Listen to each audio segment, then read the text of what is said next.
Halo, assalamualaikum. Ketemu lagi di channel Lobster Keren 7. Gimana kabarnya, friend? Sehat-sehat ya. Semoga kita dalam lindungan Allah Subhanahu wa taala, lancar rezekinya dan dalam keadaan baik semuanya.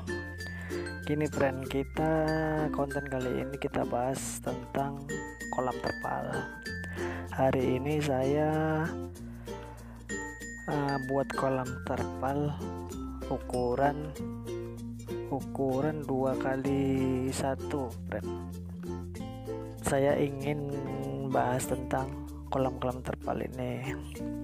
Kenapa kolam terpal? Karena kolam terpal ini kolam yang sangat dari segi harga lebih murah, cara pembuatannya lebih mudah, jadi nggak butuh waktu lama, tempat-tempatnya pun nggak terlalu luas pun bisa, friend. Kolam terpal ini adalah jenis kolam yang paling umum digunakan dalam budidaya lobster air tawar. Nah, harganya itu loh, friend, yang sangat ekonomis, terutama apabila dibandingkan dengan kolam berbahan fiber yang harganya dapat mencapai 5-7 kali lipat, friend. Pasti kan?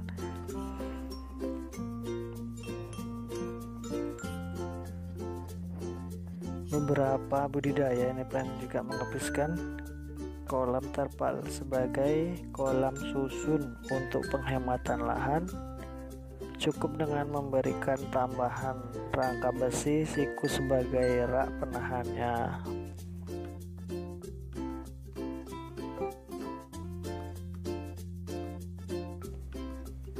Kolam terpal merupakan jenis kolam yang paling cocok untuk kolam susun karena bobotnya itu, friend, bahannya yang sangat ringan.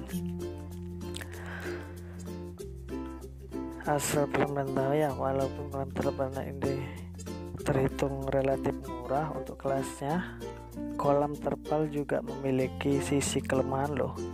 Jadi kita kalau mau beli kolam-kolam terpal, kita harus pandai-pandai lihat ukurannya berapa inch atau apa gitu kan. Jadi nggak harus kita tengok lobster air tawarnya yang mau diisi yang berapa inch, kira-kira layak enggak, ketipisan enggak, atau apalah, pasti tahu lah, friend, ini jebol atau enggak, bisa dicapit atau enggak.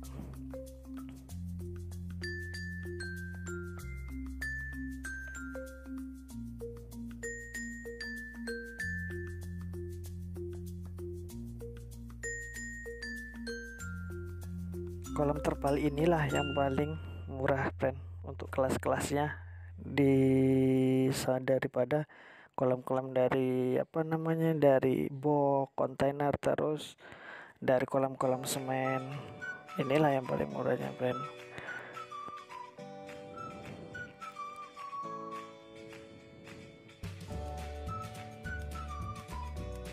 Kolam terpal ini cenderung mudah bocor, terutama digunakan menampung lobster air tawar dengan ukuran lebih dari 4 inch.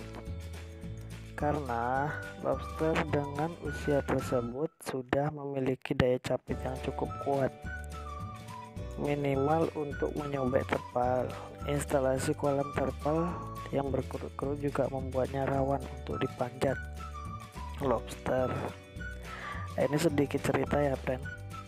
Saya awal mula pakai kolam 1,5 meter, friend.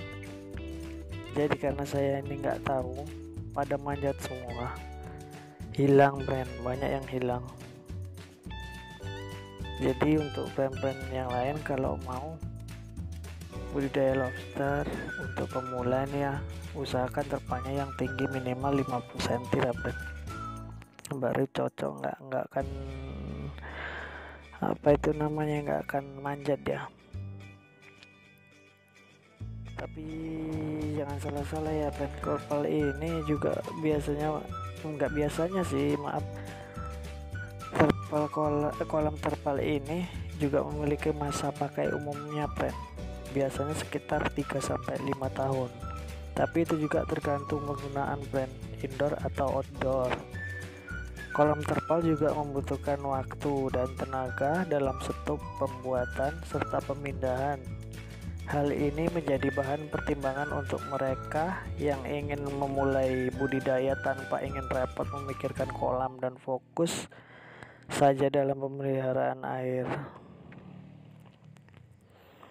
Jadi banyak gunanya ya friend.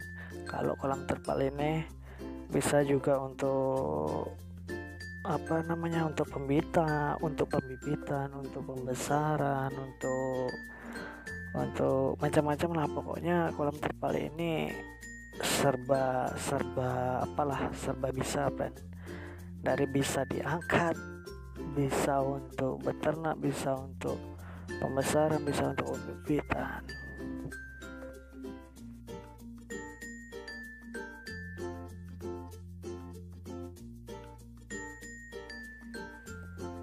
Bisa kita lihat ya friend, kita buat kolam ini tanpa meteran, kita main cepat aja. Karena gini, sebelum dipakai kan kolam itu nggak bisa langsung dikasih air atau dikasih lobster air tawarnya.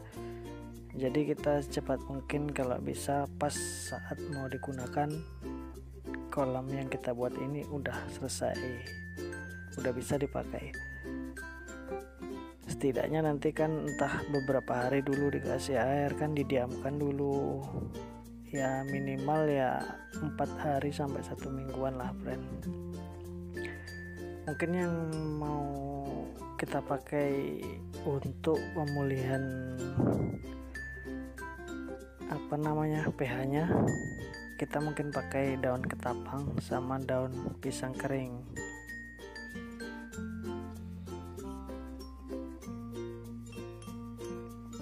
Habis selesai kita diamkan mungkin 3-7 hari, baru kita cek pH air kira-kira cocok apa enggak untuk kita masukkan lobster air tawarnya.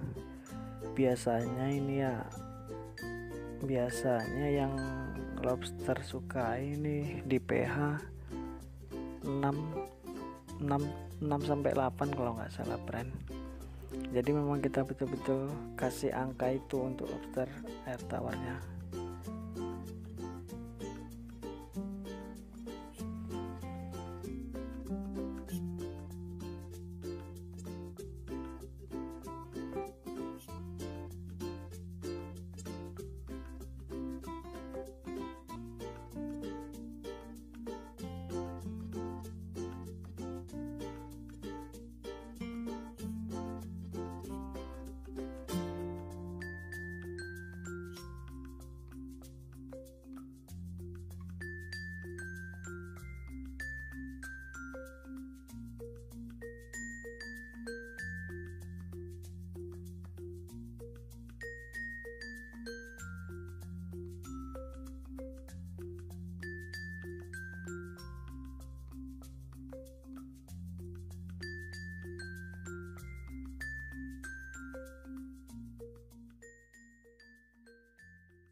Nah, bisa kita lihat friend, kolamnya udah jadi.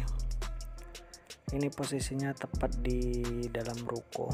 Kebetulan saya di sini juga pangkalan gas. Jadi kolam lobster air tawar ini saya campur dengan gas LPG.